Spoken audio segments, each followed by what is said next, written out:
Good morning everyone. मेरी तरफ से नमस्ते, आदाब और सत श्री अकाल।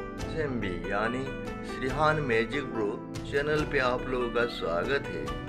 आज मैं दिखाने जा रहा हूँ रेल छोड़ने वाले ढेर सारे बातें। জুৱাইদ মহম্মদ হয়। মই হোজাইৰ পৰা আহিছোঁ, হোজাই জিলাৰ পৰা। মই ৩-৪ দিন ইয়াতে আহিছোঁ। তাতে গড়ত মানে ৰাতি হ'লে শান্তি নাপাওঁ, মানে বুকুখন কঁপি উঠে, বৰ কষ্ট পাওঁ। যিহেতু আমাৰ হিয়াৰো আমুটো ডক্টৰ জুবিন গাৰ্গ আজি আমাৰ মাজত নাই, সকলো অসমবাসী কান্দি আছে। আৰু জুবিন দাই কৈ গৈছিল যে আমি বৰ অসমৰ মানুহ, আমি সকলো মানুহ, আমি হিন্দু মুছলমান কাকো চাব নালাগে। সেই কথা মানে মনত ৰাখি পেলাই মই এজন মুছলমান যুৱক হিচাপে মই সদায় ইয়াতে আহোঁ। আমি ইমান ভাল পাওঁ, নাজানো তেখেতৰ প্ৰতি যে কিমান মৰম আৰু আৱেগ মানে ভাষাত বুজাব নোৱাৰিম।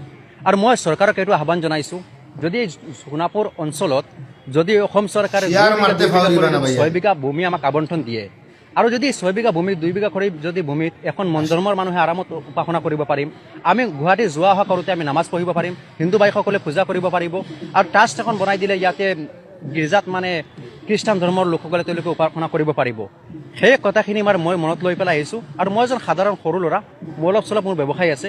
মোৰ সেই ব্যৱসায়ীৰ টকাৰ পৰা মই 3 লাখ টকা দাদাৰ কাৰণে মানে এই যদি উপাসনাস্থলী বনাই দিয়া হয়, মই 3 লাখ টকা মই বিনা স্বাৰ্থত দান কৰিম, আগবঢ়াই দিম। এইটো মোৰ মনত মানে মই বান্ধি লৈছোঁ।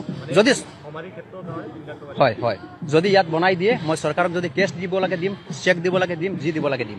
কিন্তু আমাৰ এই যিটো মানে তেওঁৰ সমাধিস্থলী, এই সমাধিস্থলীখন এতিয়া দেখিছোঁ জনসমৰ্থনত পৰিণত হৈছে। ইয়াত কোনো মুছলমান, কোন হিন্দু, কোনে কাকো সোধা নাই, কোনে কাকো জিকোৱা নাই। গতিকে আমি এনেকুৱা ভাবোঁ যে আমাৰ এই বৰ অসমখন সদায় মানুহ হিচাপত থাকক, সকলো ধৰ্ম নিৰপেক্ষ হিচাপত থাকক, আমি সকলো ভাই ভাই। আজি আমাৰ হাত কাণ কাটি দিলে এটাই ৰঙা তেজ ওলায়। গতিকে আমি কিহৰ কাৰণে হিংসা কৰিব লাগে? গতিকে মই চৰকাৰক আহ্বান জনাইছোঁ এইটো কথা, যাতে এই সমাধি ক্ষেত্ৰৰ আশে পাশে 3খন উপাসনাস্থলী হওক, এখন মছজিদ, এখন গীৰ্জা আৰু এখন মন্দিৰ হ'ব লাগে। গতিকে এইটো মই চৰকাৰক আহ্বান জনাইছোঁ। আমাৰ অসমত 3 কোটি মানুহ আছে। যদি চৰকাৰে দিব নোৱাৰে, আমাৰ এই 3 কোটি মানুহক ক'লে হ'ল, আমি 1 টকাকৈ যদি দিওঁ তেনেহ'লে 3 কোটি টকা হৈ যাব। আৰু 1 কোটি টকা দি যদি আমি বনাওঁ, তেনেহ'লে 3খন হৈ যাব। 1 টকা কৰি 3 কোটি মানুহে দিলে 3 কোটি টকা হৈ যায়। আৰু এখনত যদি 1 কোটি টকা খৰচ কৰা, দুনিয়া সুখী হৈ যাব। গতিকে সেই কথা মই আহ্বান জনাইছোঁ অসম চৰকাৰক, লগতে অসমৰ জনতাক, অসমৰ ৰাইজক আহ্বান জনাইছোঁ, অসমৰ মানুহক আহ্বান জনাইছোঁ। मेरे वीडियो अगर आप लोगों को अच्छा लगे तो like, comment, share and subscribe जरूर कर देना।